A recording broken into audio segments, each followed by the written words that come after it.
first impression for every single melee in patch 12.1 season 2. Hey guys, Petko here. We have had PTR for already second week, and obviously Mythic Plus was open for a couple of days. With that, it was enough information for us to make a video, pretty much giving you an early impression of how each spec and class plays out on PTR, rotationally, whether the tier set is good, what changes they've got, how's that going to impact them, what about new talents, all this kind of stuff together, combined in a video so you guys are aware of how your spec, ult, main, whatever, is looking like for Season 2. Now do keep in mind, it is quite early on. We have at least 6 weeks until the patch comes through.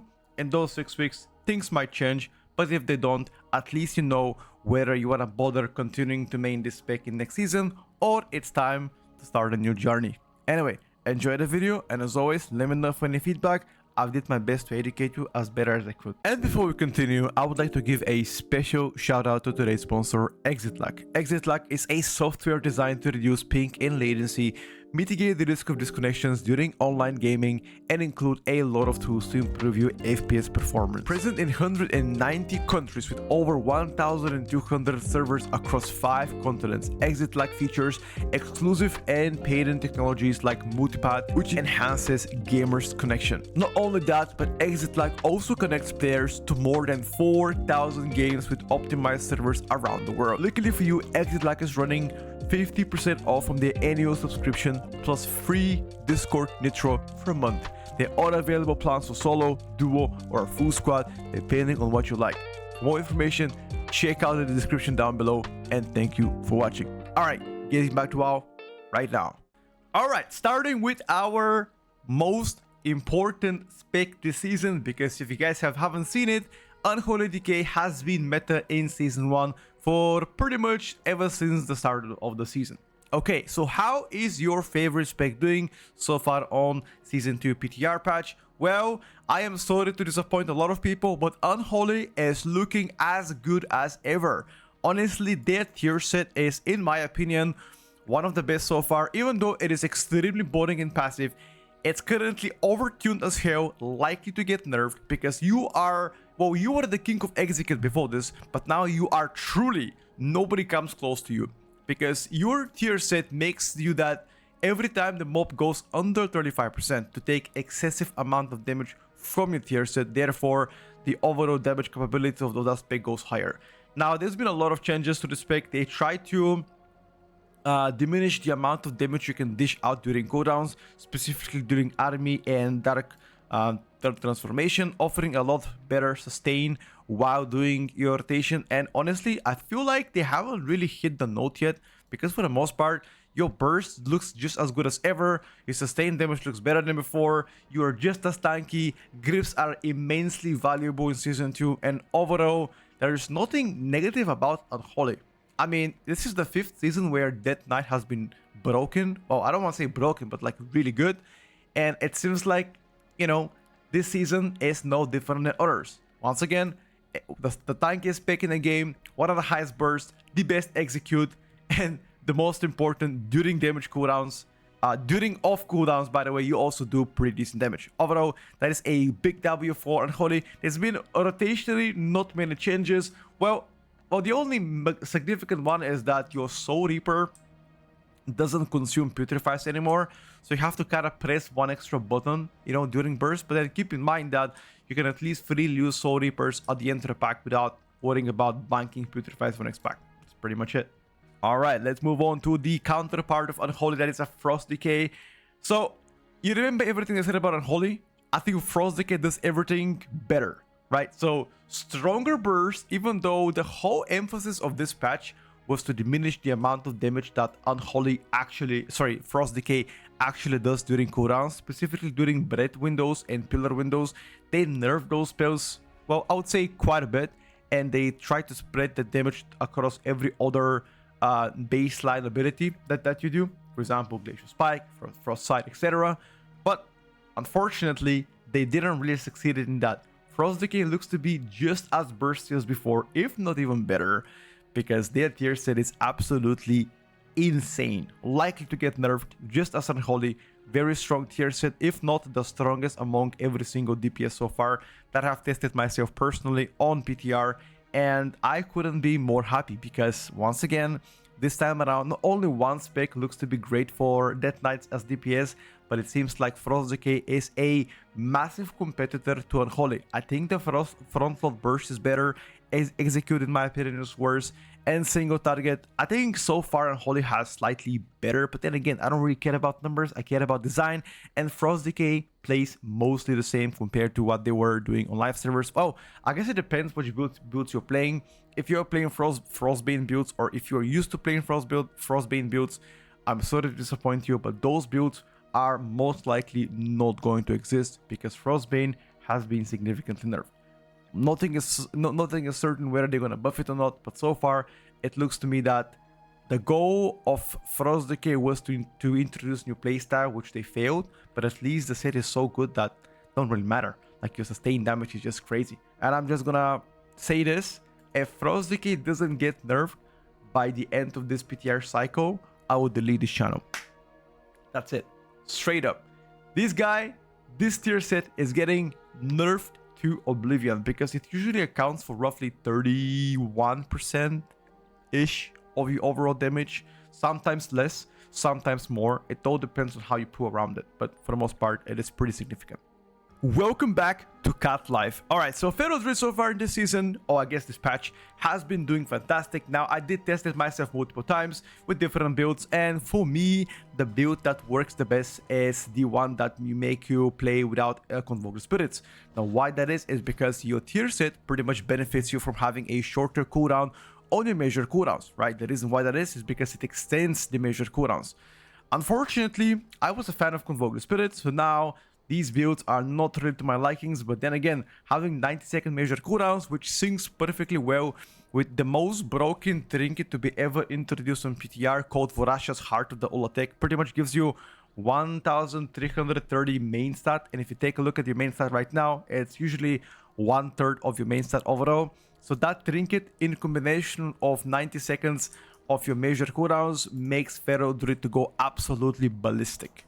For the most part, I would say it plays exactly the same as before, similar rotation. Rake is just as useless as before, hence why I have opted to builds that don't really pick up rakes. For example, double claw rake, I don't play that, or infected wounds. Instead, I swap my talons to focus more on swipe. Swipe usually accounts for like roughly 10.5 to 11% of my overall damage, so hence why I was like, you know what, let me just buff that better, right? So that's about it. I think for the most part, you will still gonna see the great sustained damage coming from Pharaoh, amazing burst, good funnel / prior target damage with your bites as well. And one thing that I've always complained about Pharaoh was the energy starvation for the past couple of seasons. Now, I haven't noticed anything yet on AoE. On a single target, at times I could feel it. Your single target also felt, in my opinion, better. Once again, tuning wise, everything will change in the future. Whether they're gonna get nerfed, buffed, or whatever in the next couple weeks, time is gonna tell. But so far, the way it plays out, the way it handles itself, I think it's great. I love it, and I'm likely gonna continue to have my Pharaoh Druid as an ult, even in Season 2. Alright, let's talk about the Retribution Paladin. Unfortunately, the Retribution Paladin is one of the few specs that I haven't had a chance to personally play myself, although I've played with several very good Red Paladins. And the main thing I can say about Reds is, so far, out of all the tier sets, I believe yours is actually quite an advantageous one. I would say it fits exactly the Mythic Plus profile, making you do prior target damage while doing your AoE rotation, vice versa as well, and in general improves your quality of life when you're playing Retribution. Whether you do it in Mythic Plus or Raid, doesn't really matter. The main goal for Red Paladin is to increase their sustained damage without your measured cooldowns, and the biggest problem of them all is to make sure your damage doesn't go significantly down if you don't have Sky Fury on. With all of the class changes they've released for the past couple weeks, I think that has to be likely the best one. Art of War no longer activates from additional Sky Fury attacks. Once again, this is going to be absolutely humongous when it comes down to playing with Shamans, because in this season, if you haven't noticed, the Retribution Paladin does not play without the rest of Shaman, because additional Sky Fury attacks, you know, from next season onwards, no longer generate holy power when talented into Crusader strikes, which again All of this is gonna make the balance better because you're no longer focused to play with Enhanced Ellie or a Restoration Shaman. Overall, I would expect the Retribution Paladin to continue to be played super nice. The rotation flow is the same. Major cooldowns are just as short as before. Burst is looking great. Sustain looking great. Tankiness hasn't really changed at all. They did increase the off healing of Red Paladins, but I think for the most part doesn't really impact your decision making. Yeah, I think that's so far about Red. Once I played more, I'll let you know. But every single Red Paladin that I played so far has performed exceptionally well. I wouldn't say you are busted, but most definitely looking very solid for next season. Alright, let's talk about Survival Hunter. I think Survival Hunter has one of the stronger tier sets. Not the strongest, not the weakest, but most definitely quite good. Unfortunately for me, it's very boring. It focuses more on the Raptor Strike and the Raptor Swipe, which is pretty much the main emphasis of this patch. Pretty much excluding every single fire build slash flame fang pitch builds and extreme focus on Raptor Strike and Swipe. Even to the point where you're ignoring sometimes bombs or boomsticks to just cast more Raptor Swipes in AoE, even in AoE, yes. So that's about it. It usually contributes between 35 to 40% of your overall damage, which for the most part is quite disappointing, because I would like to see some variety where I just get to play different builds, and that at least for me is fun. But unfortunately, every single new change done to Survival, including Razor Edge Talon, is pushing you towards you doing more Raptor Strike and Swipes and less bombs and boomsticks, which again, for the most part, I think it's not so great. When it comes down to energy starvation, or sorry, focus starvation, I know you guys are gonna ask me, because that's been a very common question for the past couple of months. Yes, I still think, even though they've made an attempt to fix this, the energy starvation still persists. Even when I try to swap talents or hero talents, especially on single target, you can feel it significantly. In AoE, not so much, but in ST, yes, it is noticeable. I hope that gets to be addressed in the future, because that significantly decreases the quality of life of Survival. I would even go on say this: I would rather do less damage but never be energy starved than do big damage but be energy starved a percentage of my time, which is pretty bad. You know, the worst thing to have is just downtime during cooldowns, or it's just annoying. Speaking about both hero talents, I think they are close in performance. I don't know that there's a winner or so. For me, Sentinel always felt better to play. Pack Leader is just... I think the Pack Leader Stampede is just annoying to play around, but for the most part, I can understand why people like it or not. You know, thumbs up for Survival. Hope to see more changes. So far, looking decent. Let's talk about the elephant in the room. Enhanced Shaman. Enhanced Shaman has received quite a lot of changes during the PTR Season 2. And although I haven't had my strongest opinions on Enhanced yet, I am ready to talk about the spec. The tier set itself has, I don't know, for me it's like, it doesn't really look to be amazing, but it's not bad at all. I think it creates some interesting game loops for the most part, especially when your Apex talents and tier set are focused on crashing light, you know, crash lighting. So I guess that is the most interesting part, making crash lighting the most important button in your entire rotation, even to the point where during major cooldowns or ascendance, you get to ignore everything else and just stack up crash lightings, right? That's kind of like the theme this season, and I honestly enjoy this because it does create a very strong, powerful burst, which Enhanced has always been known for. I've tried Totemic, I've tried Stormbringer. I don't know, I could not make Totemic work. I think it sucks a little bit, but maybe I'm just a bad Enhanced gamer. Maybe there are somebody else out there that can make Totemic work. I couldn't, and I performed way better on Stormbringer. Speaking about Stormbringer, it felt the same playstyle wise. The only difference, as I already said, is you focus on more crash light stacking and you just actively cast that pretty much as a priority over anything else. There are some point where it doesn't become priority, but for the most part, it's a very important button. It's still fun, visually pleasing, it still has prior target damage, it has insane good burst, great sustain if you do get good RNG. Now here's my two biggest issue. The first and the most important issue is this is the only spec that has aggro issues so far on PTR. I've tried a lot of specs and I've played different level keys, even 18 and 17 keys on PTR, which is pretty high. And aggro issues persist, bro. I don't know what to do about it. Like, because most of the time you play Ascendance and you have Onion's Trinket, and that Onion's Trinket adds a lot of power to the spec, and I just get to pull aggro and die, and I smash my keyboard, and I have to buy a new one, and it's really annoying.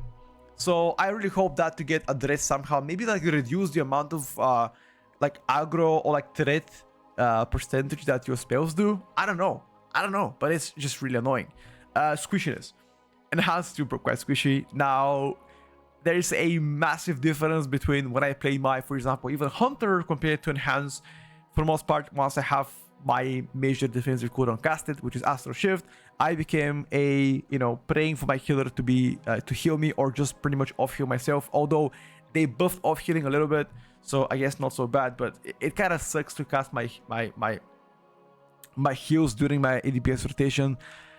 It is quite annoying. I hope that to get addressed. Obviously, at least you're not Windwalker Monk. That's even worse to play defensively. But Enhance is still not so great when it comes down to durability. Let's talk about Windwalker Monk, one of my most fun specs that I have the pleasure of playing. Unfortunately, I have not tested it myself personally in Mythic Plus, but I did play with several Windwalker Monks, and the first thing I am gonna say is that tier set, in my opinion, is stronger than Season 1 so far. At least it looks like to be stronger. It makes casting Spinning Crane Kick more reasonable compared to before. We used to completely ignore it. Now at least gonna be a button that might be worth pressing depending on the circumstances. Just like every single specialization with all the class changes that they've done to Windwalker Monk, I'm gonna summarize it to you. They are trying to diminish the amount of damage you do during your major cooldowns, or pretty much less bursty gameplay / playstyle, and spread the damage evenly to have better sustained damage. So I think that didn't really work as well for Windwalker compared to some other specs that have gone through a similar phase.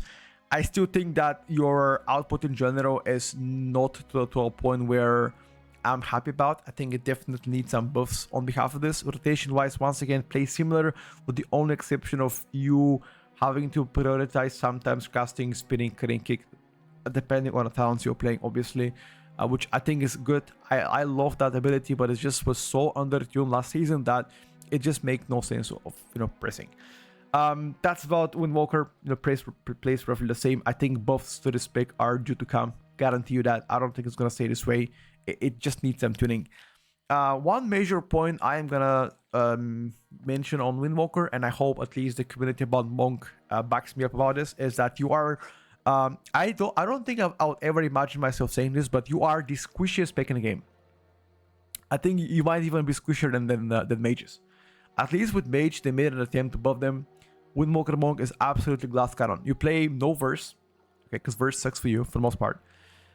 You have one major defensive city and karma, which is pretty shit, and that's about it. You are praying to the gods, that your healers are focusing you or using externals on you somehow to help you, and yeah, that's about it. Monk used to be so tanky, and now it's just a glass cannon, which is quite unfortunate. I hope that to be addressed in the future, so my gameplay can be more enjoyable, so I don't need to sweat every single time something's happening. Now you die on burst damage, you die on rot damage, you die from one shots, you die from ground puddles on the ground. Yeah, it's just not enjoyable for the most part.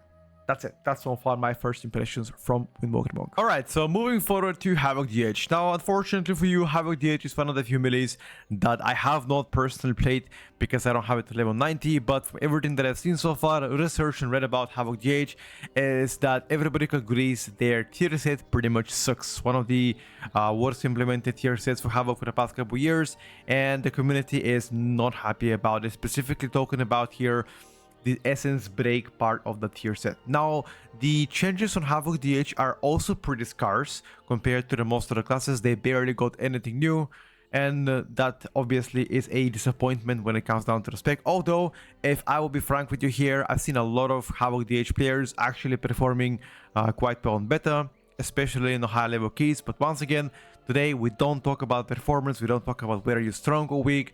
Therefore, I will just, reduce the amount of opinions that I have on Havoc for now until further testing, which I believe should be happening on Thursday evening once it is already level 90. I've seen mostly Fio's card. People have been playing that. I have not seen a single Aldraki River so far. I believe there was only one new talent implemented on Havoc on the very top left. If you are above 50% health, you get like 3% more damage, and if you're under, you get like a 5% leech, which obviously I don't think Havoc needs any durability. I think Havoc's already quite tanky, but they were overshadowed by a significant margin from Devourer DH, which I'll speak about that later into the video tomorrow. Doesn't do that well. That's about Havoc so far. More info coming soon. Alright guys, fans favorite, let's talk about Rogue and what is happening with Rogue, starting with Assassination. First of all, tier set. How good is the tier set? I have a mixed opinions about Assassination Rogue tier set. Honestly, feel like for the most part it is quite it's alright. I mean, I wouldn't say it is the best tier set, but I think compared to most of them, it's like in the middle, give or take. Not bad, but not insane. Overall, I'll take it. I think the changes done to Asta Rogue were quite significant, but I am happy overall with where they are at the moment.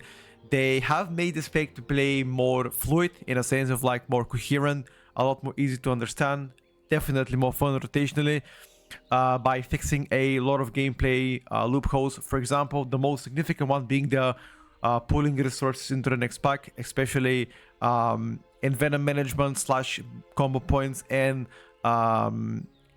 energy regen as well. At times it definitely felt quite underwhelming, so they have done a tremendous work to make that a lot better in Mythic Plus.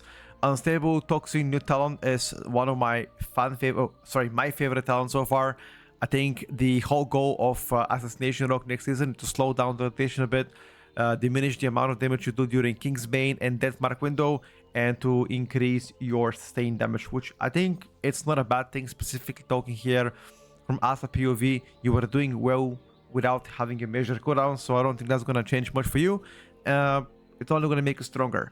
Now, that's not a surprise that I don't like to play Asa compared to Outlaw and Sub. I don't know. It is something about Asa that doesn't make me feel appeal to play it, because it only truly works if you are playing keys that where mobs get to live longer. For the most part, they don't, and I would rather play Sub Rogue where the frontal burst is rather, you know, rewarding at times. So that's about Asa. Overall, great changes, big thumbs up. And speaking about Sub Rogue, let's talk about it. I think the tier set so far is not as good as Asa or Outlaw. I think it's one of the weirdest ones because it kind of further makes the decision making of Sub Rogue quite difficult, because it puts you in a position where sometimes your builders can be better than spenders, which is not something that you actively want to have. You always want to have your spenders do the most damage, but because of this, you might play different talents where you potentially actually might do more damage with your generators, which is quite unfortunate. So the whole goal of Sub Rogue, just like Asa for example here, is to make you do more sustained damage.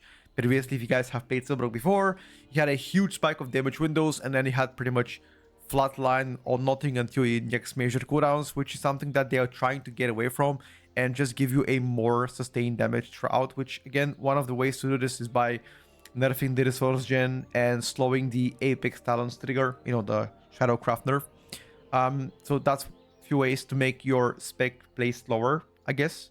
I don't personally like the slower pace specs. I like the faster pace specs, but you know, this is a decision that they've decided to go through. So far, all of the Sub Rogues that I've seen on PTR have been underwhelming, especially from damage point of view. But once again, we don't care about damage. I'm not gonna even go dive there. But I would assume numbers are gonna go up in the next handful of weeks, hopefully. And last but not least, let's talk about Outlaw Rogue. That is my definitely go-to Rogue specs to play.